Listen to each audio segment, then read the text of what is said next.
Hello guys, good morning. Maulan na umaga dito sa amin ngayon. So dito pa rin tayo sa ating garden.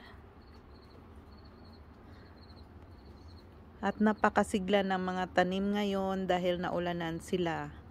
Yun yung sunflowers natin.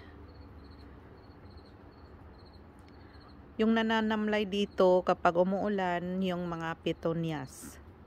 Pero yung ibang flowers, ang sisigla nila tingnan.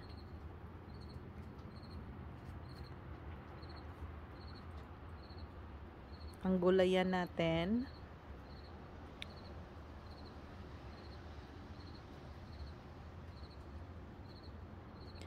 Siguro aabot pa kami ng 3 days na ulan. So, hindi tayo makapagdilig. Buti na lang.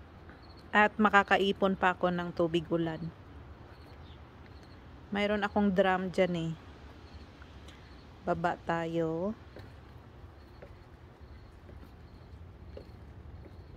Ang sisigla nila tingnan guys. Parang napakatingkad ng mga kulay nila.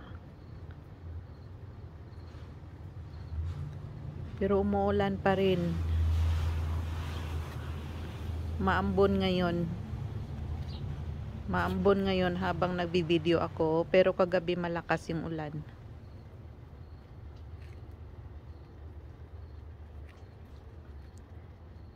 Yan yung vegetable garden natin.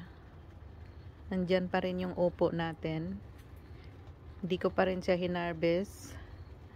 Nagagandahan pa ako. So, dyan lang muna. Stipot lang muna kayo dyan. Baka ngayon weekends.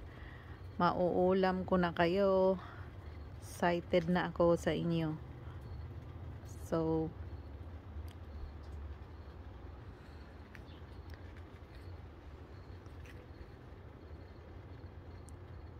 ang titingkad ng mga kulay. Ang lalaki ng mga flowers ng marigolds.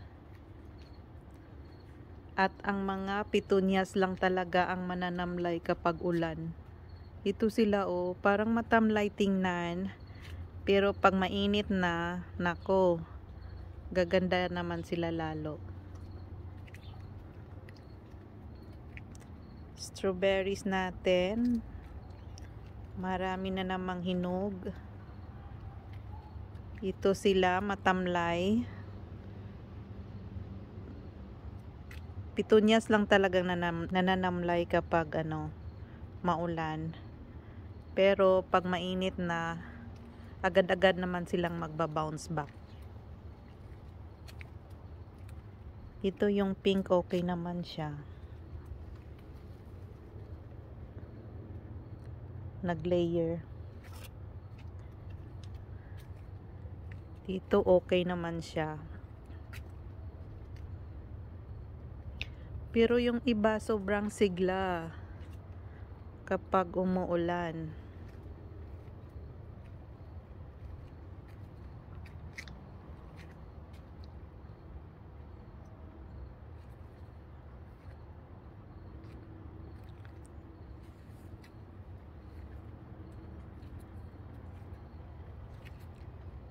Dito na banda, nilagyan ko naman sila ng bulaklak na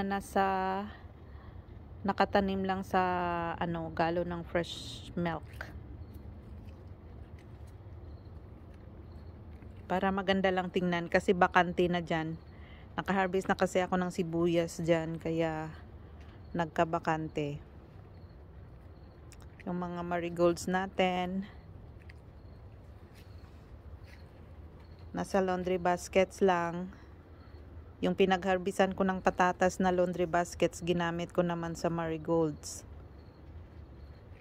Yung lupa, ni-reuse ko naman dyan.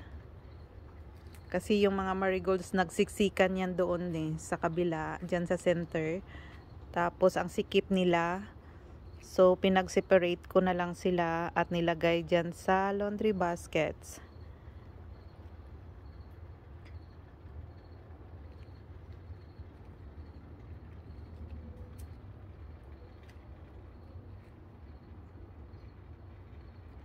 Ito yung garden natin pagkatapos ng malakas na ulan kagabi.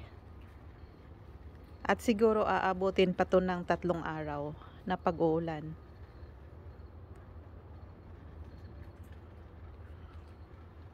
Kaya makakalibre tayo ng tubig, hindi na ako makapagdilig. At nakapag-ipon pa ako ng tubig sa drum. Nang siya namang gagamitin ko pag dilig sa kanila kapag wala ng ulan. Mas mataba kasi yung yung tanim kapag ulan yung ginamit mo. So kung makakapag-ipon ka ng ulan, mas maganda yun na pandilig. Parang natural na pampataba na siya.